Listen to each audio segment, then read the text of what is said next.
She can still see the light on the other side, so after taking off her wedding ring and throwing it into the abyss, Elodie steps back and runs to make a big jump. The other side of the cliff is slippery and she can't hold on, but luckily as she slides down her belt gets stuck in a rock. It soon breaks, however it gives her enough time to take out the dagger and stick it into a crack to hold on. Then she uses the dagger to climb up the rest of the way and discovers the light comes from cute glowing slugs. After checking they don't bite, Elodie tears off her puffy sleeve and puts a bunch of slugs inside to make a new lantern. Then she walks a little further and finds a small lake, but when she tries to drink, she immediately spits the water out. It turns out the cave plants give it a disgusting taste. However, there is also dripping ice on the ceiling, so Elodie stands under it to catch any drops she can. Suddenly the ice starts melting faster and the light coming through it looks a bit red, so Elodie opens her eyes to discover the dragon breaking through the ice with her fire. Elodie runs away as the dragon breaks through the ice and lands in the tavern to chase after her, once again not going far because Elodie enters another tunnel too small for giant beasts.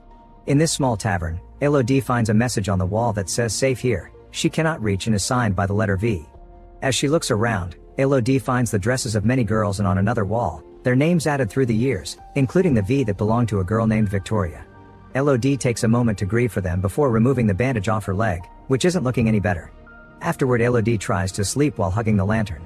Suddenly she starts seeing the ghosts of the previous sacrifices, suffering in pain, fear, and betrayal. Victoria is adding her name to the wall only to suddenly turn around and tell Elodie that it's all a lie. At that moment Elodie wakes up and finds slugs all over her leg wound. She freaks out and starts removing them, only to discover their slime has healing properties and now her leg is fine. She puts a slug on her other major wound and apologizes for underestimating it. Feeling better, Elodie takes a better look around and finds a map on the wall, which means at least one girl managed to get out. The map teaches her she'll find 3 forks in the tunnel and she must take the middle one, where she must follow the crystals and the music to the outside. Afterward Elodie tears off all the inconvenient parts of her dress, adds her name on the wall, and takes the middle fork while ignoring the echoes of the dragon's growls. Eventually she hears a little tune and walks a little further to find a wall covered with crystals, which are the cause of the noise and also glow under the rays of sunlight because they're right under the exit. Nearby there's a crown with a V on it, which means it was Victoria who got out.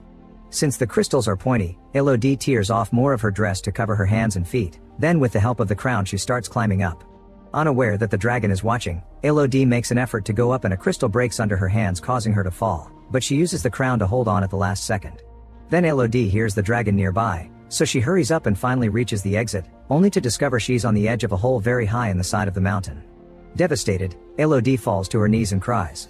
Suddenly the sound of horses neighing help Elodie notices a group of riders approaching the mountain. She tries yelling for help, but at that moment the dragon flies toward her and covers the hole. Elodie steps back just in time and notices another message on the wall saying not safe signed by V. Nearby there's a body, meaning Victoria died there and never got out. The dragon gets her fire ready, only to stop when she hears a male voice calling out Elodie's name. While the dragon flies off to investigate, it's revealed that Lord Bayford has come with 2 knights and a guide to look for Elodie. They descend into the cave with some rope and start searching the area, so Elodie uses the sound of their voices to find her way back.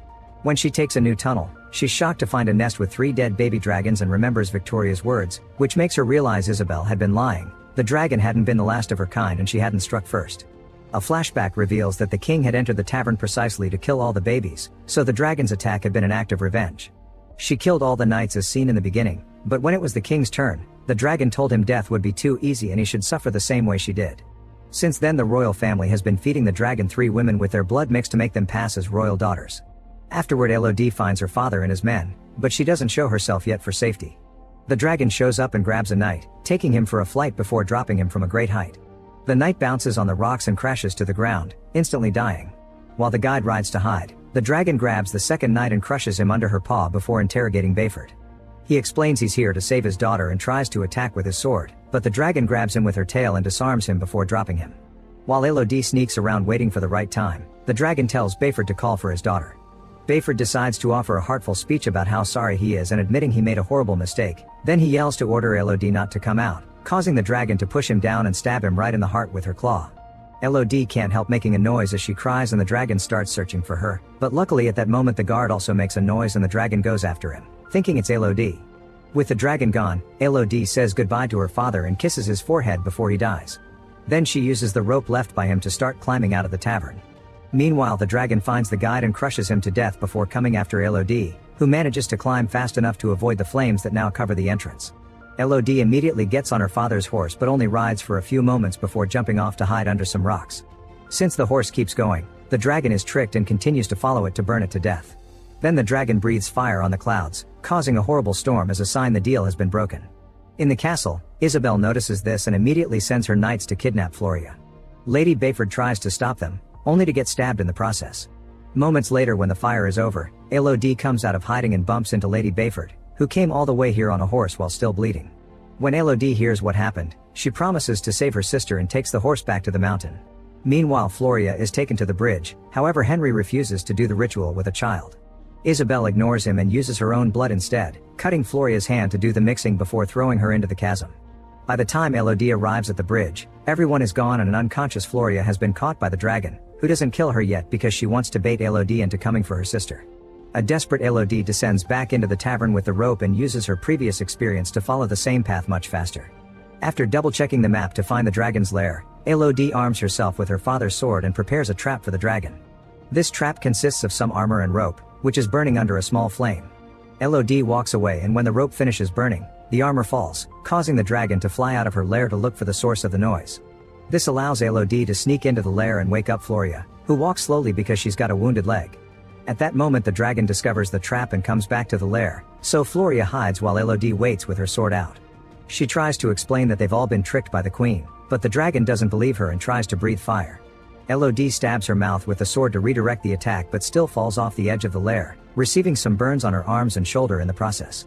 While the dragon removes the sword, Elodie lands in a lake and swims out just in time for Floria to throw another sword at her. Suddenly the dragon jumps on her and holds her while stabbing her with her claw. Before she can kill her, Elodie takes out the dagger and stabs the dragon in the eye, causing her to throw Elodie away. Next, Elodie grabs the sword again and runs toward the dragon, who has trouble seeing with one eye. She manages to stab the beast in the chest, however it doesn't cause much damage and the dragon grabs her again. Elodie then stabs the dragon's paw, making her drop her again.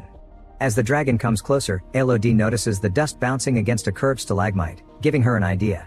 Elodie stands in front of the stalagmite and tells the dragon to burn her down, so the dragon breathes her fire. However, Elodie moves at the last second and the fire bounces on the stalagmite, causing it to land on the dragon and finally bring her down. Afterward, Elodie shows the dragon the scar on her hand to prove that the beast has been killing innocent girls, not royals. The dragon asks her to end it, but Elodie drops the sword and refuses to continue this circle of hatred. Then she grabs a bunch of slugs and puts them on the dragon's body so she can fully recover. Meanwhile, in the castle, another wedding is being celebrated so they can trick the third girl of this generation. Suddenly a coin comes rolling down the altar and Elodie walks in, telling the bride to take her family and run away. Then Elodie tells the locals they can also run away if they want, but only the servants take her seriously and leave.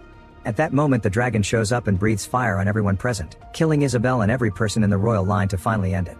As everyone panics, Henry closes his eyes and accepts the punishment because he knows he deserves it. Soon the castle crumbles down, but Elodie walks away with her head held high.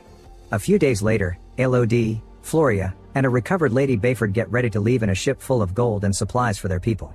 They agree to run their land together, and Elodie even starts calling Bayford mother instead of stepmother. During the trip home, the dragon flies nearby and shares a nod of mutual respect with Elodie. Make sure to subscribe and turn on notifications so you can watch more videos like this. Thanks for watching.